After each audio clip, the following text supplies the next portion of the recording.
जय हिंद दोस्तों, यूपीएससी हिंदी में आप सभी का बहुत बहुत स्वागत है। और अभी यूपीएससी का भी प्रीलिम्स हो गया, यूपीपीसीएस का भी प्रीलिम्स हो गया, दोनों प्रीलिम्स हो चुके हैं। बहुत सारे हमारे दोस्त ऐसे हैं जिनका दोनों खराब हो गया है, बहुत सारे ऐसे हैं जिनका कोई एक एग्ज़ाम खराब हो गया है।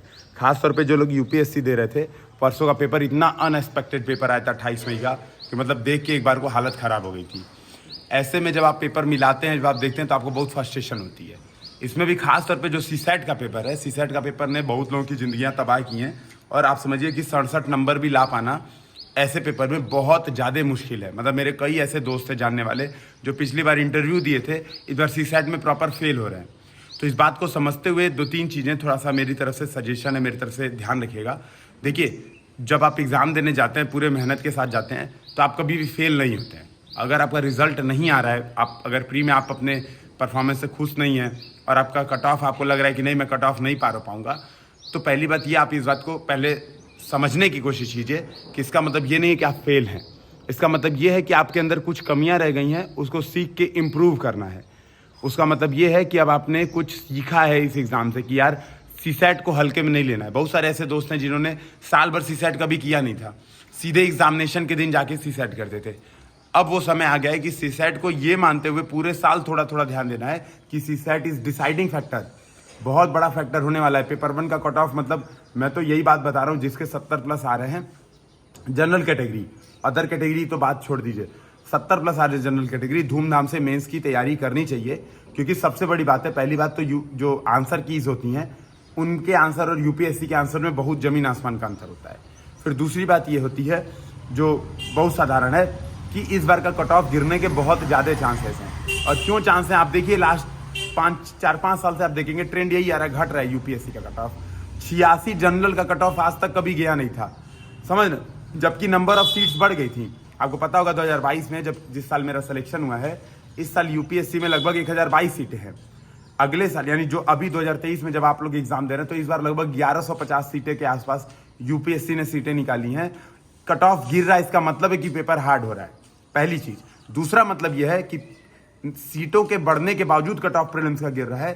तो दूसरा सबसे बड़ा कारण यह है कि सीसैट में बहुत सारे लोग फेल हो रहे हैं। लास्ट ईयर के रिजल्ट में हमने देखा था कि जनरल स्टडी में आ रहे थे 100 number, 110 number, 108 number, 94 number, 95 number, CSAT में 60, 31, 32, ऐसे बहुत सारी मार्कशीट मतलब मैंने खुद ने देखी हुई है। तो सीसैट को हल्के में एकदम नहीं लेना है, अब पूरे साल सीसैट को देखना है। दूसरी चीज़ ये, इस डिलेमा में एकदम मत रहिए कि क्या होगा, फ्रस्ट्रेट हो गए हैं, तैयारी कर करके परेशान हो गए हैं, एकदम नहीं, ये चीज़ नहीं सोचनी है।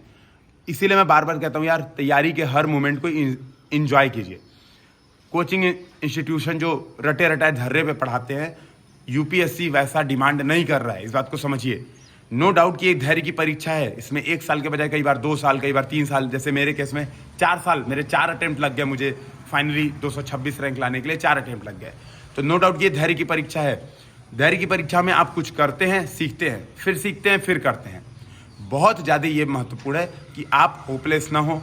रिजल्ट आएगा, आज नहीं कल निश्चित ही रिजल्ट आएगा, इस बात को समझते हुए होपलेस मत हो। मतलब मैं खुद बता रहा हूँ, लास्ट ईयर मेरे बहुत सारे दोस्तों ने मेरे साथ इंटरव्यू दिया हुआ था, उनसे रिसेंट में बात हो रही थी, तो ये वाला अटेम्प्ट ही उन्होंने गैप ले लिया। मेरा देखा देखी कॉन्फिडेंस में थे कि आपने ब्रेक लिया और आपको बहुत ज़्यादा रिफ्रेश हुआ था, क्योंकि मैंने भी 1 साल का यूपीएससी एग्जाम ब्रेक लिया था प्रॉपर, तो उससे मुझे भी बहुत बढ़िया रिफ्रेश मिला था। और मैं अब जाके आप देख सकते हैं कि मेरी रैंक आ गई। तो ये बात समझिएगा कि पढ़ाई से ब्रेक लेना भी जरूरी है। आप अभी एग्जाम दे के आए और आपका बहुत खराब हुआ, आपको लग रहा है कि आप सीसैट फेल है, हालांकि जिन कोचिंग इंस्टीट्यूशन की मार्कशीट आप देख रहे हैं, मतलब वो आप मिला रहे हैं, बहुत बार गड़बड़ होती है। अगर आपके 60 नंबर भी आ रहे हैं ना, हो सकता है असली एग्जाम में आप सीसैट पार हो जाएं।